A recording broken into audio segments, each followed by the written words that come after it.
Question number 13 में दिया हुआ है विस्थापन एवं द्विविस्थापन अभिक्रियाओं में क्या अंतर है, इन अभिक्रियाओं के समीकरण लिखिए।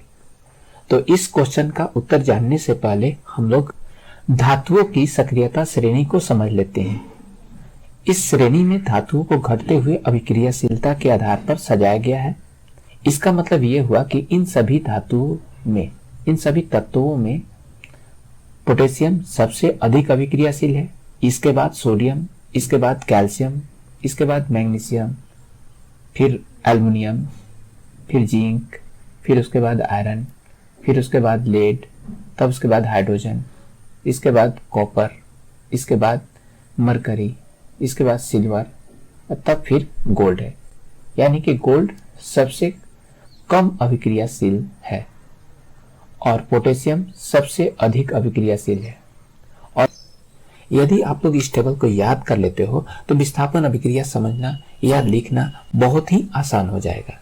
जैसा कि आप लोग इस टेबल में देख रहे हो, पोटेशियम सबसे ऊपर है। इसका मतलब ये हुआ कि पोटेशियम के नीचे आने वाले जितने भी तत्व हैं, ये सारा का सारा तत्व को पोटेशियम विस्थापित कर सकता है। उसी प्रकार सोडियम का देख लेते हैं, तो सोडियम के ऊपर पोटेशियम है, तो ये पोटेशियम को विस्थापित नहीं कर सकता है।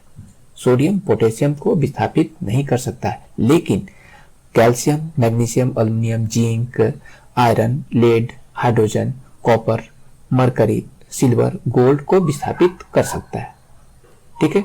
उसी तरह से अब जिंक को ले लेते हैं, तो जिंक के ऊपर जितने भी तत्व मिल रहे हैं, aluminium, magnesium, calcium, sodium, potassium, इनको विस्थापित नहीं कर सकता है जिंक। ठीक है। लेकिन जिंक के नीचे जितने भी तत्व हैं, iron, lead, hydrogen, copper, mercury, silver, gold, इन सबको विस्थापित कर सकता है। ओके। उसी तरह से अब बात करें कॉपर का, तो कॉपर के ऊपर जितने भी ये सभी तत्व हैं, इनको कॉपर विस्थापित नहीं कर सकता है। ठीक है। लेकिन कॉपर के नीचे जितने भी तत्व हैं, जैसे मरकरी, सिल्वर, गोल्ड, इन सबको विस्थापित कर सकता है। ठीक है। तो इसी कॉन्सेप्ट का यूज हम लोग करेंगे विस्थापन अभिक्रिया को समझने में। तो पहले विस्थापन अभिक्रिया को डिफाइन कर लेते हैं।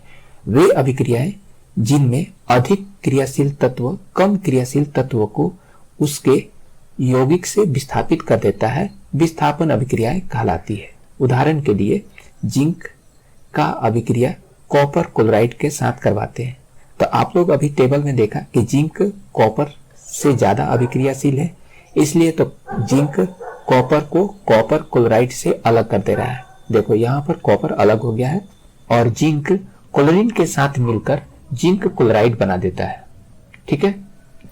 अब देख लेते हैं द्विविस्थापन अभिक्रिया को। तो वे अभिक्रियाएं जिनमें दो यौगिक आयनों की परस्पर अदला बदली द्वारा क्रिया करके दो नए यौगिक बनाते हैं, द्विविस्थापन अभिक्रियाएं कहलाती है। इसका उदाहरण होगा sodium sulphate plus barium chloride.